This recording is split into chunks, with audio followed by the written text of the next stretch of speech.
A lot of people right now are asking me, Keith, how's the market? What's going on? And I haven't really been able to answer that question for the last few months. It's been pretty confusing. The trend lines were all over the map, different sales were happening, things were okay. There was a period that the real estate board called brief momentum.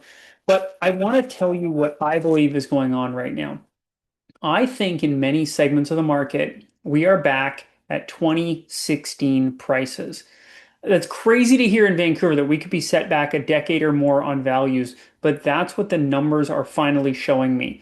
Now, this is not reflected in the average price. It's not reflected in the stats yet because price follows volume. The volume of sales has been down for most of this year compared to previous years. And as a result, prices are starting to come down with that. And I've got some concrete examples, particularly in the attached section, that prove my theory that we are back to 2016 or earlier prices. So what I'm going to do is I'm going to share my screen with you and prove this out for you.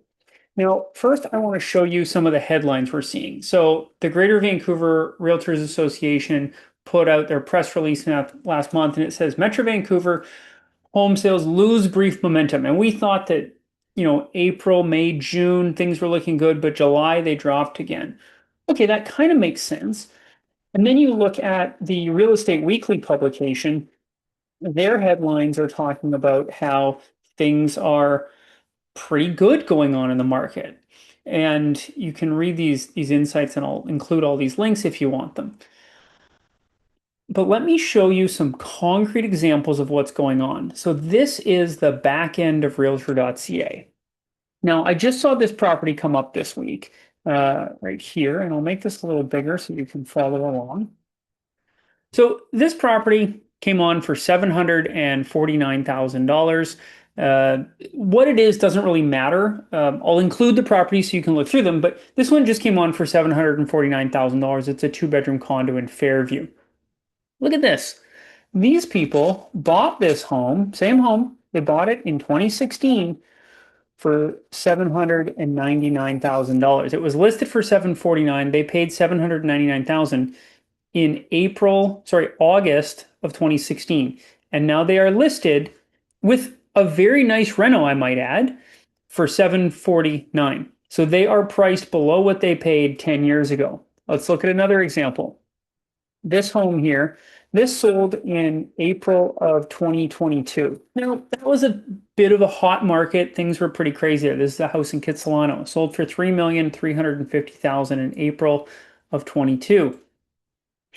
We look back now, just sold in July, well, sold in May, completing just as you're reading this, or seeing this, it's completing. Listed for 2.8, sold for $2,680,000.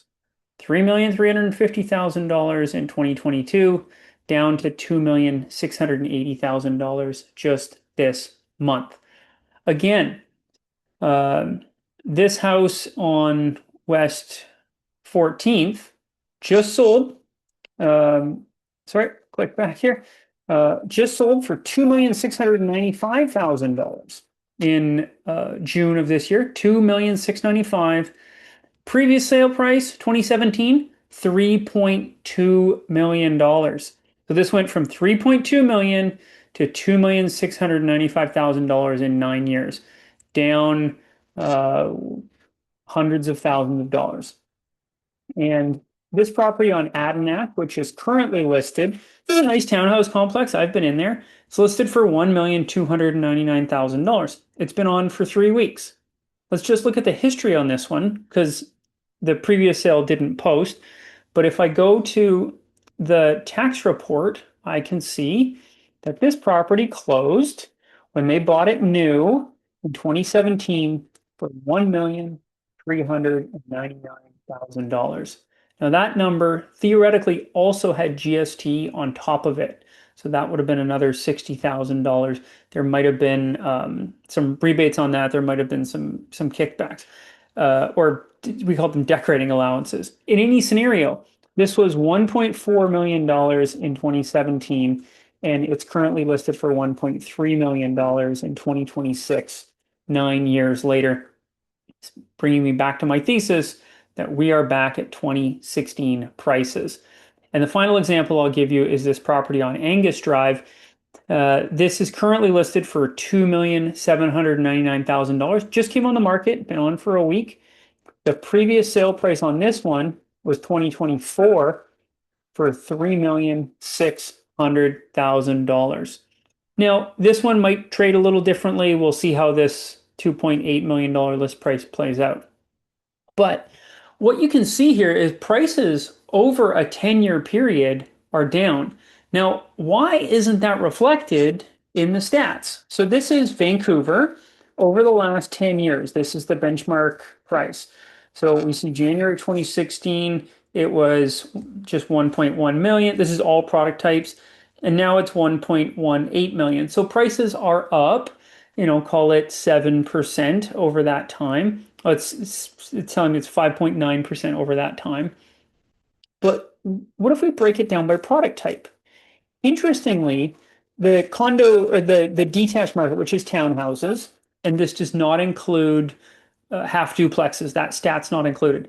But this shows that the detached, the townhouse market has gone up significantly. Okay, so let's just look at this chart for townhouses, not half duplex, but this number goes up significantly. The reason this is climbing in the stats, but not in reality, is because new product is always more expensive. So this is a segment, townhouses and half duplexes also, where we've added new product to the market, and as a result, it is artificially pulling the average price up. But if you look at the price of a new home 10 years ago and a new home now, you'll find that aside from the inflationary difference of the cost of construction materials, the actual asset has not risen significantly. But we see no one thinks that townhouses have gone up from 800,000 to 1.2 million over the last 10 years, because I just gave you an example, the one on Adanac, where the 2017 townhouse is priced $100,000 below what they paid. So this number is far more accurate when looking at what is my 10-year-old townhouse worth today versus following the average. Let's look at detached.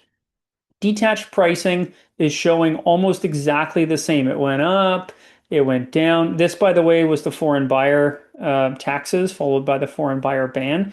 And then it bounced around, went up a little bit during COVID, went down really quickly, and it settled down to roughly where it was 10 years ago. But again, new construction changes this number. There's been less new construction in the detached house space, which as a result has kept it a little more stable. But I've given you some examples. There are homes that are selling for hundreds of thousands of dollars less than they did 10 years ago.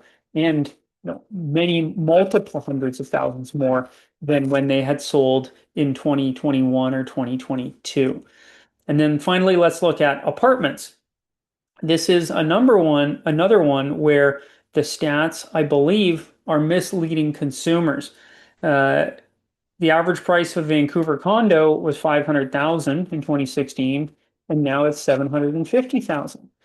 I don't think prices have gone up 50% in condos in the last 10 years. The reality is new construction is skewing that number away from what it really is. And I'm going to tell you that condo prices are back to typically 2016 numbers. If I exclude new construction, but if you have a condo that you bought in 2016, it's very possible that it is the same number or less.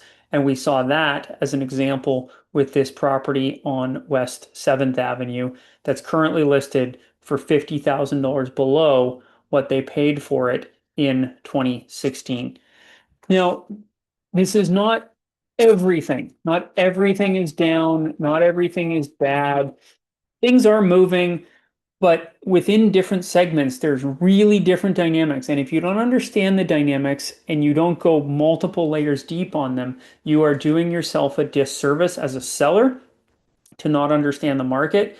And most importantly, and here's the lesson I have for you today, if you are a buyer, you make all your money when you buy because you don't get to choose when you sell. You only get to choose the time at which you buy in any given market. Circumstances come up in your life over the course of a lifetime that will force you to sell, that will limit the window in which you sell, or your motivations will change when you want to sell. You have to sell to the market. So sellers are going to have to adjust and be realistic with the new reality that faces us in the market. And buyers, your job is to make sure that you make the right purchase. If you overpay at the wrong time, it's really hard to make that up at the back end in a different market. I hope I can continue to be your advisor and give you the guidance you need to move forward with your real estate decisions. I've got your back. If you want to discuss any of this and make it specifically about your property, just let me know and we'll do the deep dive so that you have the understanding you need. Thanks for watching this far.